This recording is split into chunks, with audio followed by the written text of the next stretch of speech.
estimular e apoiar processos educativos que levem à geração de trabalho e renda e emancipação do cidadão.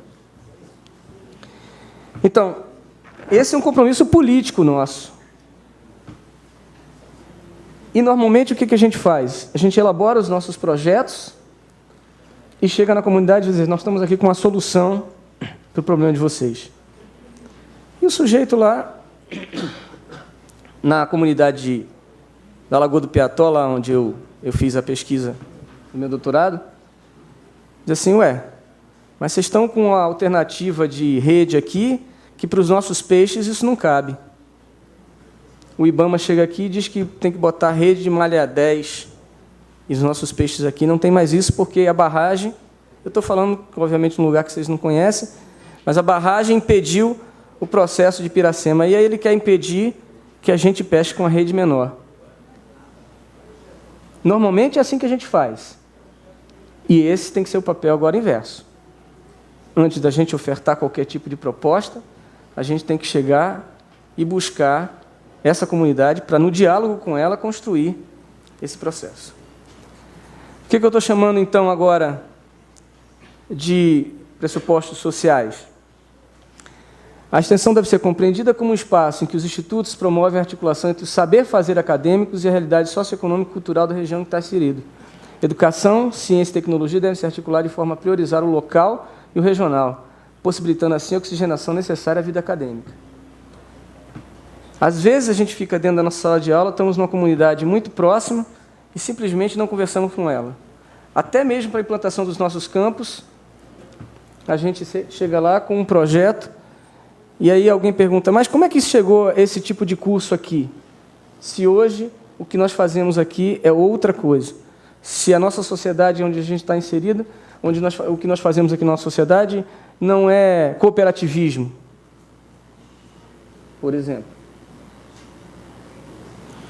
Então, hoje tem a discussão dos APLs, Arranjos Produtivos Locais. Aliás, está vendo agora, e por isso que o professor Renato não pôde estar presente, um seminário em Brasília.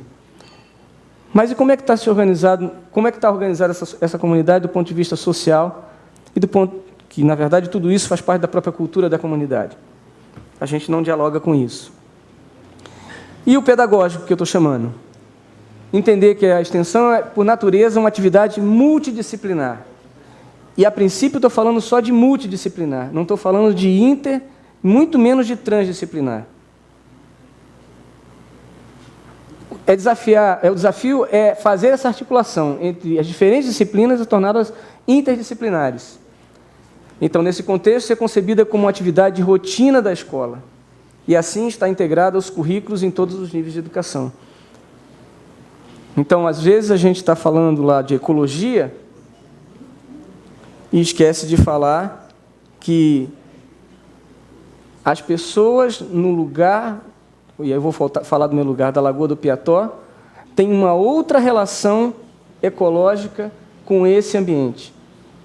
A gente está falando de ecologia da lagoa, da massa d'água, e as pessoas estão falando de ecologia da massa d'água, do arisco, da serra, da mata. A lagoa não é só a massa d'água, onde a gente faz as medições para saber se tem variação disso ou daquilo, de uma substância, etc. Mas a lagoa é também o alto da serra que está sendo degradado.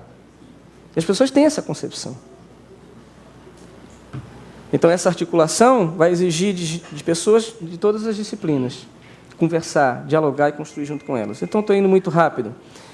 Bom, chegamos, então, agora nessa último item, o aluno como interveniente do processo. Então, a extensão como um ato educacional.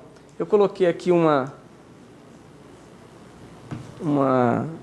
citação da professora Lúcia Martins, psicóloga da Unesp. Consideramos que a educação é uma das condições fundamentais pelas quais os indivíduos desenvolvem suas capacidades ontológicas e essenciais. Assim sendo, a função básica do processo educativo é a humanização plena, no sentido da consolidação dessas propriedades. Estamos falando de humanização, estamos falando de formação integral do sujeito. Estamos falando, ao mesmo tempo, de formação profissional, essa é a nossa prática, mas a formação profissional não pode estar desvinculada dessa formação integral do sujeito. Então, eu estava conversando agora há pouco com a Luciana, não lembro agora, jornalista, não sei se ela ainda está por aqui. Juliana, me parece. E eu disse, Juliana, na sua formação de jornalista, você participou de quantos eventos, fazendo cobertura de eventos enquanto era estudante? Ela disse que eu me lembre, não, nenhuma. Então, será que não daria para você fazer o caminho inverso? Participar dos eventos e ir para a sala de aula, ver a teoria e discutir o que aconteceu no evento, como é que a coisa foi conduzida, como é que foi o cerimonial, enfim, como entrevistar os palestrantes, para ela poder sentir e perceber essa relação profissional. Pois bem, então eu estou colocando aqui que nessas palavras da professora Lúcia Martins, enquanto essas senhas, para entendermos como as atividades de extensão compõem um ato educacional. Ao longo da aventura civilizatória do homem, o homem constrói o conhecimento a partir da capacidade de se debruçar sobre o meio circundante e modificá-lo numa atitude prática, constituída de uma espiral crescente. Esse é o processo de desenvolvimento tecnológico que deu origem às culturas da civilização.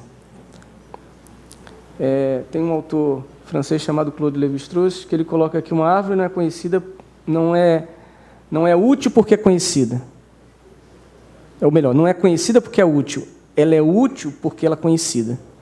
O sujeito conhece antes, constrói o conhecimento antes, para depois dar uma utilidade ou não. Né? Eu gosto muito dessa frase do Lévi-Strauss. E aí, rapidamente, um slide que Martins Filho coloca sobre essa discussão da indissociabilidade. O ensino, pesquisa e extensão são distintos entre si, enquanto formação do aluno. A partir do ensino, você discute temas curriculares, às vezes o aluno já concebe isso na própria elaboração, na própria proposição do vestibular, não é? Mas ele, a partir dos seus estudos, começa a debater, começa a conhecer, começa a pesquisar, adquire conhecimento e faz novas proposições, estamos ali na pesquisa. Mas essa difusão desse conhecimento pode retroalimentar o próprio ensino, como pode alimentar a extensão. A pesquisa que nos aponta agora há pouco vai servir para quê? Simplesmente para a gente saber, estamos fazendo muito bem, dando boas aulas, e a partir de agora? Vai servir para dizer assim, olha, precisamos melhorar mais nossa atividade prática. Precisamos fazer com que as nossas atividades desenvolvidas na sala de aula tenham um outro caráter. Às vezes a gente transforma isso aqui, né, o slide, o projetor multimídia, em algo que vai realmente dar um novo conhecimento. Não vai, só facilita o trabalho. O que a gente fazia no quadro negro antes. Tá certo? A extensão, por sua vez, a gente aponta como busca de solução, mas ela retroalimenta a pesquisa, para dizer, olha, o diagnóstico foi feito lá na Lagoa do Piató para dizer que o peixe está magro. Eu gosto muito de citar um exemplo do nosso amigo Chico Lucas, quando eu estava no alto da lagoa, que é em cima da Chapada do Apodi,